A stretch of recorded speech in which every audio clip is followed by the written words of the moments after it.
Bismillahirrahmanirrahim. Assalamualaikum warahmatullahi wabarakatuh. Di sini kami dari kelompok 2 akan menjelaskan tentang pengukuran ranah afektif hasil belajar. Sebelumnya, perkenalkan nama anggota kami. Yang pertama saya sendiri, Nuzul Nur Hidayah. Kemudian kedua teman saya, Isna Lailatun Nikmah dan Muhammad Aldi. Selanjutnya saya pemateri yang pertama akan membahas tentang pengertian ranah afektif taksonomi pendidikan. Bisa dibuka PPT-nya, teman-teman.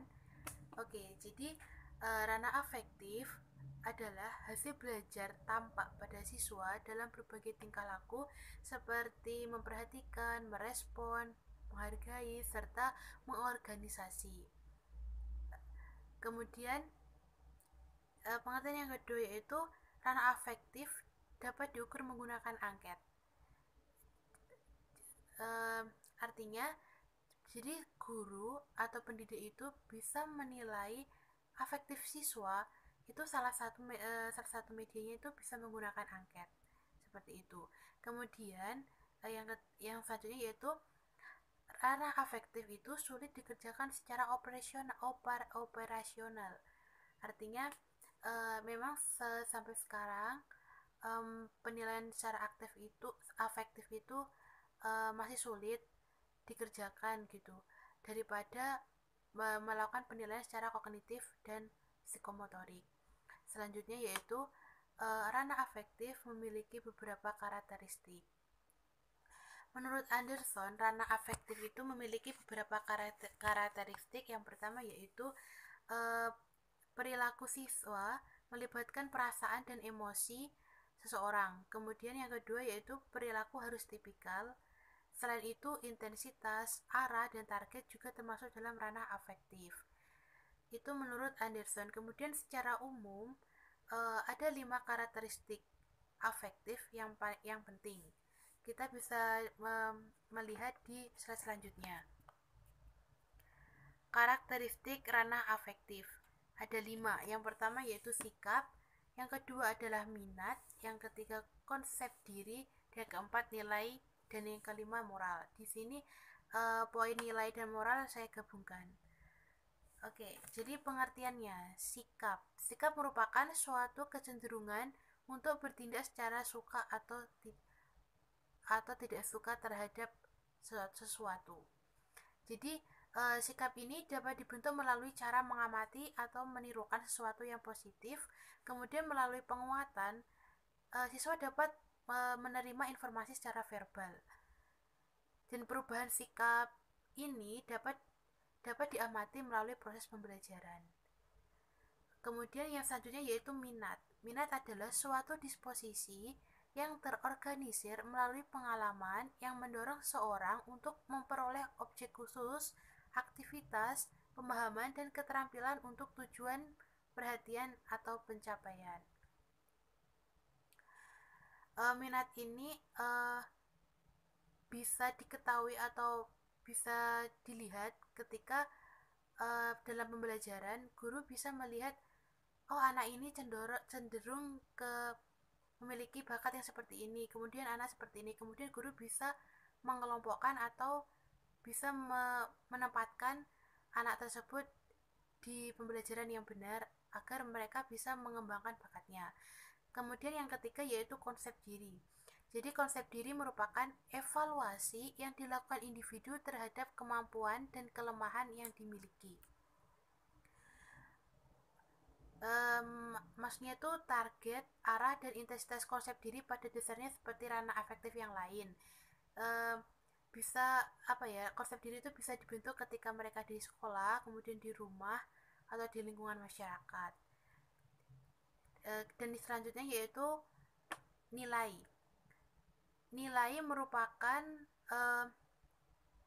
suatu keyakinan tentang perbuatan, tindakan atau perilaku yang dianggap baik dan yang dianggap buruk. Selanjutnya dijelaskan bahwa sikap mengacu pada suatu organisasi sejumlah keyakinan sekitar objek spesifik atau situasi. Sedangkan nilai mengacu pada keyakinan. Dan target nilai itu cenderung kepada ide Dan target nilai itu dapat juga berupa sesuatu seperti sikap dan perilaku. Dan arah nilai dapat positif dan dapat pula negatif. Nah, jadi nilai itu bisa berupa positif dan negatif tergantung ketika mereka menemukan sesuatu. Nah, mereka akan di posisi yang positif atau negatif, dan kemudian mereka bisa memilih, mereka akan memilih yang positif atau mereka memilih yang negatif. Selanjutnya yaitu yang terakhir, yaitu moral. Moral menurut Piaget, anak itu memiliki hubungan atau moral, prinsip moral seorang itu melalui penafsiran respon verbal terhadap dilema, hipotetikal atau dugaan, bukan pada bagaimana sesungguhnya seseorang bertindak. Jadi moral berkaitan dengan perasaan salah atau benar terhadap kebahagiaan orang lain, atau perasaan terhadap tindakan yang dilakukan diri sendiri. Misalnya, menipu orang lain, membohongi orang lain, atau melukai orang lain baik fisik maupun psikis. Moral juga sering dikaitkan dengan keyakinan agama seorang, yaitu keyakinan akan perbuatan yang berdosa dan berpahala. Jadi moral ini berkaitan dengan prinsip, nilai, dan keyakinan seseorang. Moral itu dimiliki semua orang, dan itu seperti berupa keyakinannya. Mereka akan memilih agama atau keinginannya seperti apa, itu tergantung pemilihan pribadi. Kemudian juga sebagai prinsip dan nilai yang juga bisa mereka pilih sesuai keyakinannya mereka masing-masing. Selanjutnya, materi selanjutnya yaitu tingkatan dalam ranah afektif yang akan dijelaskan oleh Mas Aldi. Oke, terima kasih penjelasan dari saya, semoga bermanfaat. Bismillahirrahmanirrahim. Assalamualaikum warahmatullahi wabarakatuh. Kembali lagi bersama saya Muhammad Aldi dari kelompok 2 yang akan mempresentasikan mengenai tingkatan dalam ranah efektif. Sebelumnya teman saya sudah telah mempresentasikan yaitu pengertian afektif yang telah disampaikan oleh teman kita yaitu Nuzul Nur Hidayah. Semoga kalian memahaminya ya. Sekarang kita lanjutkan ke tingkatan dalam ranah efektif. Yang pertama adalah penerimaan, yang kedua adalah partisipasi, yang ketiga adalah penilaian, yang keempat adalah organisasi, yang kelima adalah pembentukan pola hidup atau karakteristik seseorang. Pertama adalah penerimaan.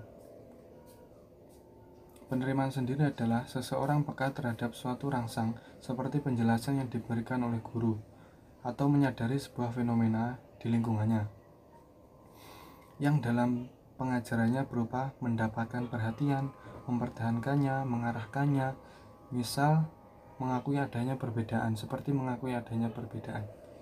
Yang selanjutnya atau lebih mudahnya, menerima rangsang dari dan memberikan perhatian kepada rangsangan yang telah dia terima. Selanjutnya adalah partisipasi atau merespon, atau yang biasa dikenal dengan responding, yaitu kesediaan untuk memperhatikan secara aktif dan berpartisipasi dalam suatu kegiatan, yaitu berupa persetujuan, kesediaan, kepuasan dalam memberikan tanggapan.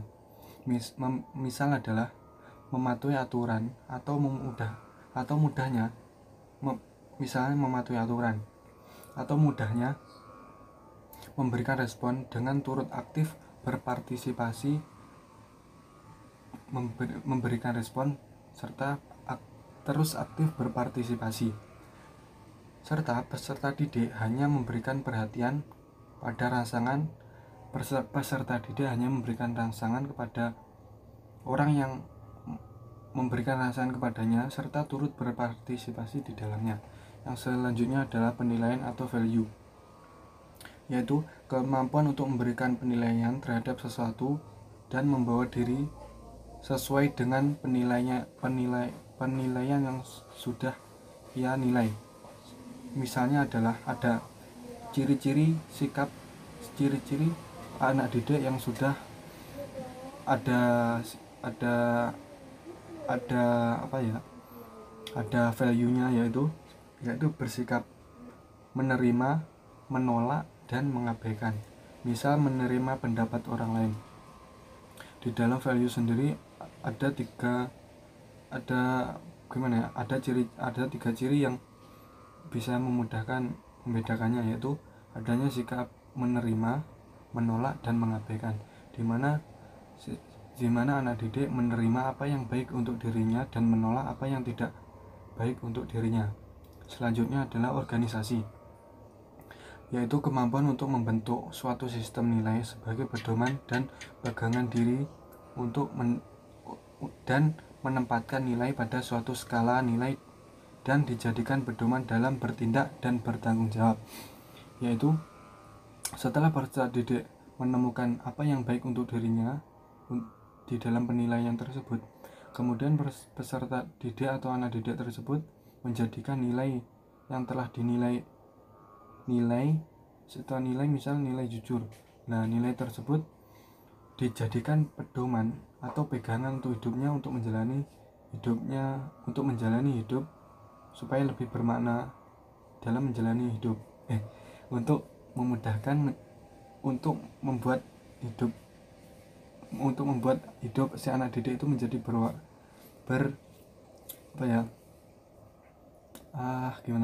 untuk menjadikan nilai tersebut menjadi pegangan untuk hidupnya. Misal nilai jujur untuk pegangan hidupnya seperti menjalani hari-hari dengan jujur, bermain dengan jujur, berkomunikasi dengan jujur, serta jujur dengan dirinya sendiri.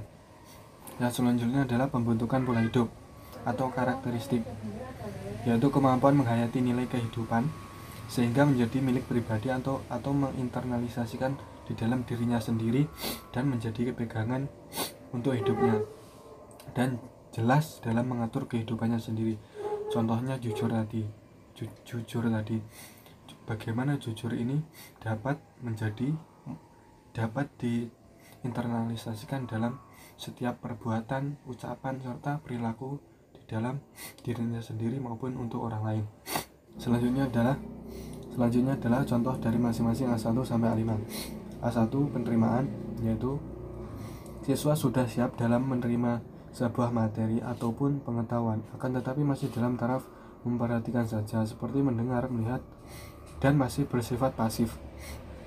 Di mana pada tahap penerimaan ini siswa masih hanya mendengar serta melihat dan masih bersifat pasif, belum banyak melakukan sesuatu, hanya mendengar, melihat, serta tidak banyak melakukan aktivitas. Contoh angket untuk A1 adalah, contoh angket pernyataan A1 adalah, saya suka memotong pembicaraan teman karena pendapatnya tidak sesuai dengan pendapat saya. Di mana A1 tadi hanya mendengar serta melihat serta menyanggah langsung, tidak suka gitu. Selanjutnya adalah A2 partisipasi, yaitu siswa dapat aktif menerapkan apa saja yang sudah ia perhatikan dan ia dengar ataupun ia lihat dan rasakan, dan apa yang dia rasakan dalam kehidupan sehari dan menerapkannya. Di mana dalam tahap partisipasi ini siswa sudah berperan aktif dalam merespon apa yang telah disampaikan, rangsangan yang telah diungkapkan oleh guru tersebut. Contoh pernyataan angket untuk A2 adalah, saya senang memberikan tanggapan terhadap presentasi yang dilakukan kelompok lain. Di mana pada ungkapan tersebut siswa sudah memberikan tanggapan, di mana siswa sudah berani mengungkapkan apa yang menjadi buah pikirnya untuk diungkapkan kepada orang lain. Selanjutnya adalah penilaian. Penilaian tadi adalah yaitu kemampuan siswa dalam menerima sesuatu dengan penilaian tersebut diharapkan bisa membawa siswa tersebut ke dalam hal baik yang sudah berhasil ia nilai sendiri. Tadi kan penilaian bisa membedakan mana yang diterima ataupun menolaknya. Penilaian sendiri bisa dilakukan siswa, yaitu dengan hal baik yang ia terima kemudian menjadi nilai untuk dirinya sendiri. Nilai di sini maksudnya adalah nilai seperti jujur, bertanggung jawab, disiplin, seperti itu. Adapun contoh dari angket pernyataan untuk A3. Saya senang dalam mengamati objek percobaan secara detail selama mengikuti pelajaran ekosistem. Di sini ada kalimat mengamati. Di sini mengamati ekosistem. Nah, di pernyataan mengamati tersebut, siswa bisa menerima apa yang baik untuk diterima dirinya sendiri dan apa yang harus ditolak dan dibuang untuk untuk tidak diterima untuk dirinya sendiri. Selanjutnya adalah organisasi, yaitu siswa mampu untuk membaca serta mempersatukan nilai-nilai yang sudah ia dapatkan ke dalam sebuah sistem untuk selanjutnya ia berdayakan, di mana nilai yang sudah ia temukan sendiri kemudian ia kelola serta menginternalisasikan kepada dirinya sendiri untuk menjadi pegangan hidup dirinya. Adapun contoh angket pernyataan dari A4 adalah, saya berani mengemukakan pendapat ketika kegiatan presentasi. Di sini ada kalimat berani mengemukakan. Berani di sini yaitu nilai yang telah berhasil diinternalisasikan oleh siswa ke dalam ungkapan untuk berpendapat. Nah, selanjutnya adalah A5, pembentukan pola hidup atau karakter siswa, yaitu siswa mampu untuk menghayati nilai-nilai kehidupan sehingga dapat menjadi pedoman hidup, di mana setelah peserta didik atau anak didik sudah mampu menyatukan antara nilai-nilai tersebut, kemudian nilai-nilai yang telah disatukan tersebut dijadikan pegangan untuk hidupnya. Adapun contoh angket untuk A5 adalah, saya mematuhi aturan dari guru untuk menempatkan diri dalam kelompok di kelas, di mana siswa sudah mampu mematuhi aturan dari guru. Di sini internalisasi nilai yaitu mempunyai rasa toleransi dan mampu menghargai teman kelompoknya dengan dia mematuhi apa yang telah diperintahkan guru. Gimana gini ya, kan kalau misal anak tadi kan hanya menerima saja, misal patuhilah aturan. Aturan apa yang harus dipatuhi? Kan peserta didik atau anak didik harus mengetahui peraturan apa yang harus dipatuhi. Kemudian adakah nilai peraturan yang baik? Adakah peraturan yang baik harus diterima? Kemudian nilai dari peraturan yang dia terima itu kemudian dijadikan satu, kemudian digunakan untuk pembentukan pola hidup siswa, sehingga siswa saat disuruh untuk mematuhi aturan, otomatis siswa langsung mematuhi aturan tersebut karena dia sudah mengetahui bahwa di dalam aturan ada nilai baiknya yang tadi sudah ia bedakan sendiri, mana yang harus saya terima dan mana yang harus saya tolak. Saya mohon maaf apabila selama presentasi saya ada perkataan saya yang kurang enak didengar ataupun menyakiti hati kalian semua. Saya mohon maaf sebesar-besarnya. Sekian dari saya. Assalamualaikum warahmatullahi wabarakatuh. Saya Isna Lailatun Nikmah dari kelompok 2 kelas PGMIF ingin melanjutkan presentasi dari teman-teman tadi.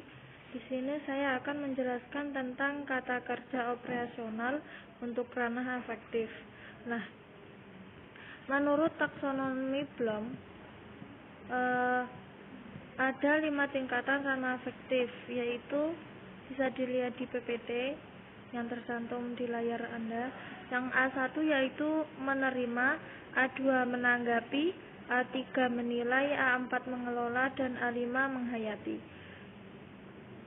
Nah, contoh kata kerja dari kelima tadi yaitu yang A1 yaitu menerima. Contoh kata kerjanya bisa dilihat dari PPT saya di layar Anda itu yang pertama mempertanyakan, yang kedua mengikuti, yang ketiga memberi, yang keempat mematuhi, dan lain sebagainya. Nah, itu bisa saya ambil contoh dari kalimat mempertanyakan. Jika siswa sudah ada yang mempertanyakan dari penjelasan guru, yaitu siswa sudah mampu menerima dari penjelasan guru tersebut, yaitu sudah mencakup tentang A1 yaitu menerima. Yang A2 yaitu menanggapi. Menanggapi contoh kata kerjanya di sini adalah menjawab, membantu, mengajukan, mengkompromikan, menyenangi, dan lain sebagainya. Nah, jika siswa sudah bisa dan mampu menjawab pertanyaan dari guru atau dari pertanyaan siswa lain, lah itu bisa dikatakan siswa itu sudah mampu menanggapi, dan menanggapi itu sudah masuk dalam ranah afektif yang A2. Selanjutnya yaitu A3, menilai. Menilai di sini contoh kata kerjanya yaitu mengasumsikan, meyakini, meyakinkan, memperjelas, memprakarsai, dan lain sebagainya. Nah, ini jika siswa sudah mampu mengasumsikan, sudah mampu menjelaskan, sudah mampu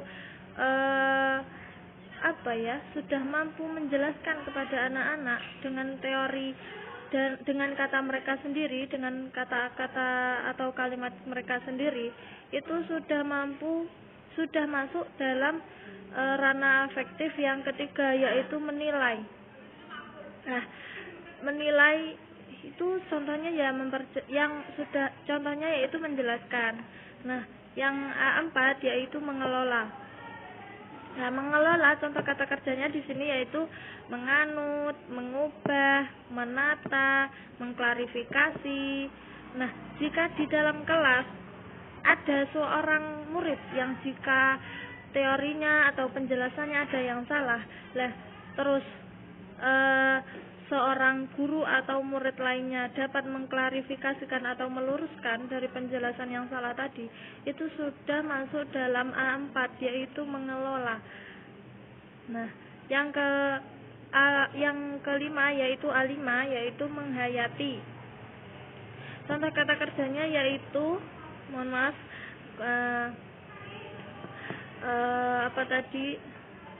kurang saya slide-nya tidak saya lanjutkan tadi, mohon maaf. Terus yang kelima yaitu menghayati. Menghayati yaitu yang pertama mengubah perilaku, contoh kata kerjanya ya. Yang kedua berakhlak mulia, yang ketiga mendengarkan, yang keempat mengkualisasi atau melayani maksudnya. Lah, itu contoh yang saya ambil yaitu berakhlak mulia, mempengaruhi. Lah, di sini pasti evaluasinya atau pada akhir pembelajaran pasti akan ada hikmahnya atau seseorang itu dapat mempengaruhi orang lain. Jadi bisa menimbulkan orang lain itu menjadi lebih baik. Seperti materi akidah akhlak contohnya. Materi jujur, tidak sombong, suka menabung. Lah, itu bisa mempengaruhi orang untuk bersifat jujur, tidak sombong, dan suka menabung. Selanjutnya yaitu pengukuran ranah penilaian afektif. Pengukuran ranah penilaian afektif di sini ada dua, yaitu laporan diri oleh siswa yang biasanya dilakukan dengan pengisian angket anonim. Yang kedua yaitu pengamatan sistematis oleh guru terhadap afektif siswa dan perlu lembar pengamatan. Nah, ada beberapa bentuk skala yang dapat digunakan untuk mengukur sikap, yaitu yang pertama skala Likert, yang kedua skala pilihan ganda, yang ketiga skala Thurston, yang keempat skala Gatman, yang kelima skala diferensial, dan yang terakhir yaitu pengukuran minat. Nah, pengukuran minat di sini bisa menggunakan angket. Selanjutnya yaitu cara penilaian afektif secara langsung. Nah, di sini ada 5 cara yang bisa digunakan tergantung kondisinya masing-masing. Yang pertama yaitu pengamatan langsung. Nah, pengamatan langsung di sini itu maksudnya kita memperhatikan, melihat, mencatat sikap-sikap atau perilaku tingkah laku dari siswa tersebut di dalam kelas secara langsung. Jadi tidak ada suatu perantara jika jika menggunakan pengamatan langsung. Yang kedua yaitu wawancara. Wawancara di sini dilakukan dengan memberikan pertanyaan yang diajukan kepada narasumber, dan narasumber akan menjawab dari pertanyaan tersebut. Contoh narasumbernya yaitu kepala sekolah bisa, orang tua bisa, guru bisa, dan orang tua sudah, dan lain sebagainya. Penduduk di sekolah tersebut juga bisa. Nah, yang ketiga yaitu angket atau kuesioner. Nah, angket di sini merupakan suatu pertanyaan yang ditulis dalam kertas dan disediakan pilihan jawaban yang berupa ya, tidak, ataupun pilihan angka 1 sampai 6 gitu contohnya. Nah, yang keempat yaitu menggunakan teknik proyektil. Menggunakan teknik proyektil ini merupakan suatu pekerjaan atau objek yang belum pernah dilakukan siswa. Nah, ini kayak suatu proyek yang harus dikerjakan oleh siswa, tapi sebelumnya siswa belum melakukannya sama sekali. Jadi bisa kayak proyek yang new terus langsung dilakukan oleh siswa tersebut, dan dapat menimbulkan munculnya suatu perilaku siswa, sikap siswa, tingkah laku siswa, dan dapat dijadikan penilaian. Yang kelima yaitu pengukuran terselubung. Nah, di sini merupakan pengertiannya di sini yaitu pengamatan tentang sikap atau tingkah laku seseorang, di mana yang diamati itu tidak merasa kalau diamati. Jadi kita itu tidak mengutarakan niat kita untuk mengamati anak-anak tersebut. Jadi kita diam-diam mengamati, tapi tidak tahu kalau siswanya kalau dia sedang diamati. Nah, di sini instrumen penilaian dalam pembelajaran daring. Nah, penilaian yang tepat dalam masa pandemi COVID-19 ini yaitu dengan memberikan tugas pada siswa, dengan mencatat praktek baik, pengamalan 5 nilai tadi, terus dikerjakan di dalam rumah. Nah, praktek baik pengamalan 5 nilai karakter ini nantinya bisa dijadikan sebagai dasar untuk memberikan nilai sikap dan keterampilan, jika bisa menjadi penilaian afektif. Nah, contohnya yang pertama yaitu religius. Religius di sini yaitu nilai karakter yang mencerminkan keberimanan seseorang terhadap Tuhan Yang Maha Esa, yang diwujudkan dalam perilaku melaksanakan ajaran agama dan kepercayaan masing-masing. Nah, contohnya seperti di rumah sholat atau tidak, tepat waktu atau tidak, berjamaah atau tidak, dan lain sebagainya, ikut yasinan atau tidak, ikut acara tahlil-tahlilan kayak gitu apa tidak. Nah, bisa jadi penilaian. Nah, yang kedua yaitu nasionalisme. Nasionalisme di sini yaitu suatu nilai karakter nasionalis yang cara berpikir, bersifat, bersikap, dan berbuat yang menunjukkan kesetiaan, kepedulian, dan penghargaan yang tinggi terhadap bahasa, lingkungan, fisik, sosial, budaya, ekonomi, dan politik bangsa. Nah, itu menempatkan kepentingan bangsa dan negara di atas kepentingan dirinya sendiri. Nah, itu yang memberikan nilai sikap nasionalisme. Yang ketiga yaitu kemandirian. Kemandirian yaitu sikap atau perilaku tidak bergantung kepada orang lain. Nah, jadi di sini orang tua dapat menilai atau guru dapat menilai suatu siswa di dalam rumah mau membantu orang tua atau tidak, mau mencuci pakaian sendiri atau tidak, mengerjakan PR sendiri atau tidak lah. Jadi di sini kemandirian itu tidak bergantung kepada orang lain, seperti itu. Nah, yang keempat yaitu gotong royong. Gotong royong yaitu tindakan menghargai semangat kerjasama dan bahu-membahu menyelesaikan persoalan bersama, menjalin komunikasi dan persahabatan, memberi bantuan pertolongan pada orang-orang yang membutuhkan.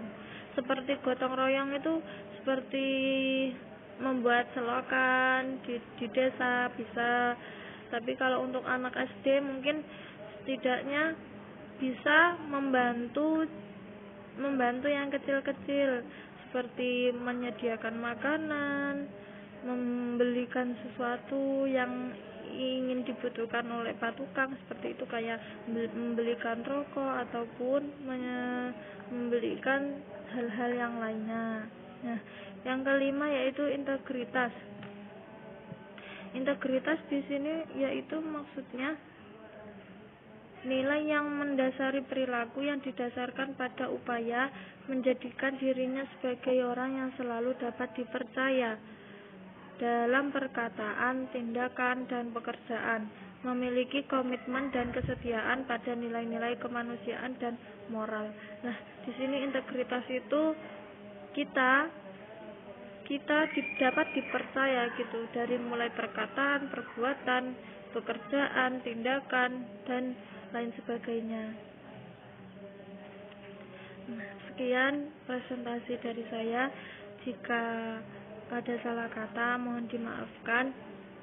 Jika belum paham mohon ditanyakan di hari ini. Nah, sekian. Wassalamualaikum warahmatullahi wabarakatuh.